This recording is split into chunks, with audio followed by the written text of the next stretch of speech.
আবার ধরুন, কুরস্কে উত্তর কোরিয়ার সেনারা যুদ্ধ করছে, এটি যখন সবাই জানতে পারলো, তখন জো বাইডেন, তিনি তখন যুক্তরাষ্ট্রের প্রেসিডেন্ট ছিলেন, তিনি বললেন যে তিনি ইউক্রেনকে কিছু আর্মি ট্যাকটিক্যাল মিসাইল সিস্টেম দিবেন, সেগুলো রাশিয়ার গভীরে আঘাত করতে পারবে এবং এই মিসাইল দিয়ে রাশিয়ার ভেতরে আঘাত আহ, করার যেই বিধিনিষেধ আরোপ করে রেখেছিলেন জেলেনস্কির উপরে, সেগুলো বাইডেন তুলে নিলেন। মিস্টার পুতিন তখন তড়িঘড়ি করে তার পরমাণু অস্ত্র ব্যবহারের যে পলিসি, সেটিতে পরিবর্তন আনে। পরিবর্তন এনে কি বলে, যে কোনো দেশ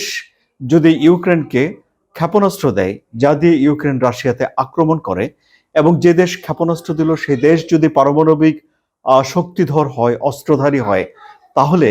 রাশিয়ার অধিকার জন্মাবে, বৈধতা জন্মাবে সেই দেশে পারমাণবিক হামলা করার। বলার অপেক্ষা রাখে না যে আর্মি ট্যাকটিক্যাল মিসাইল সিস্টেম দিয়ে এরপর জেলেনস্কি রাশিয়ার গভীরে আক্রমণ করেনি, বরং রাশিয়ার ভিতরে যতগুলো আক্রমণ করেছেন জেলেনস্কি, তার মধ্যে বেশিরভাগই ড্রোন দিয়ে করা হয়েছে।